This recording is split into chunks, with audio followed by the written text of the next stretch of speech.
We use the snowmobiles at Snowmass and Aspen, Buttermilk, Aspen Highlands. We have 4 mountains to support the skiers. Patrol will run 4,000 to 6,000 miles on a snowmobile. Lift maintenance, we run 2,000 to 4,000 miles per year on a snowmobile.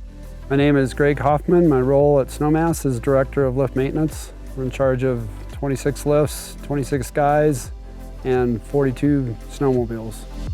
I read about Taiga testing this electric snowmobile, and I contacted them to see if there's any chance we could get it to Aspen to try it out. And it only took one email, and I think it was an instant response, say yes. Our environmental department is very active, and anything like this just fits right into what the ski company does. So the one thing that I looked for on the electric snowmobile, we had one of the first versions that came out, and then we got the second version this winter, was the power. And people are pretty unforgiving when they try a new machine out. It's got to be perfect, otherwise they're going to complain about it, they're going to say something, but this thing had the power, so we knew it had the potential to be a really good snowmobile. And now that we got this second machine this last winter, the power's there, the handling, everything that we needed was all in one machine.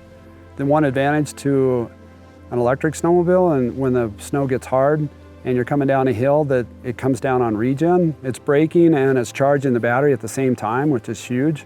You apply the brake just a slight amount, not actually compress the brake pads. It goes into regen, and that's all you need to do to stop. But if you need to stop more than that, you can go ahead and apply the brakes.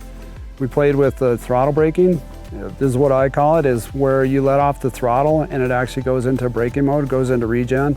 And the more I rode it, I think that's what I enjoyed the most, was just to be able to let off the throttle and it would slow me down. I didn't even have to apply the brake. And one thing that Taiga was able to do, they were able to change the braking ramps. So if I got 2 people on the machine, and you may be able to go to a different braking ramp, so it's actually braking more on regen, or if you just have one, it'd be a lesser ramp. So that's what's cool about the Taiga snowmobile, is it's programmable. They can say, well, if this is how you want to do it, then we'll just program that ramp into your regen. We had Taiga on the hill, their engineers on the hill, playing with it with their laptops, but they can do it remotely. They can do it from Canada. At this point, you can't get that with any internal combustion engines.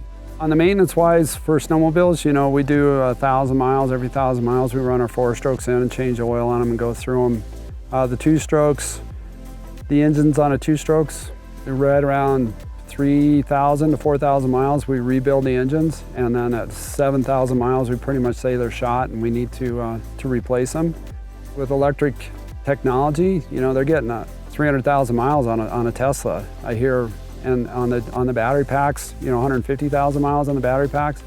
So if we can get 40,000 miles out of electric snowmobile and get 10 years of operation out of it, it pays for itself over and over again by not putting fuel and oil in it, and then again by being able to use it for that long a period of time.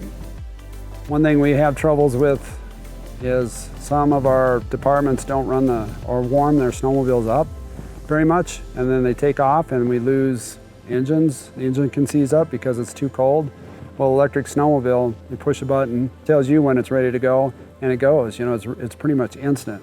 So it's going to eliminate a lot of headaches for us, for the mechanics, that we have a foolproof machine that we don't have to worry about them burning up the engines or seizing the engine because it's too cold. And the machine handles really well, so if you put a rookie driver on it, you can have a little more confidence that they're not going to roll it over.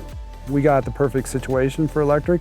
We can charge out of the base. We park them every night in the shop, so we can charge at night, or we can charge on the hill. So we can pull this sled to any snowmaking pedestal, plug in and charge our snowmobiles. And with 480 volts, you can do actually a level 3 charger, which charges it in 20 minutes.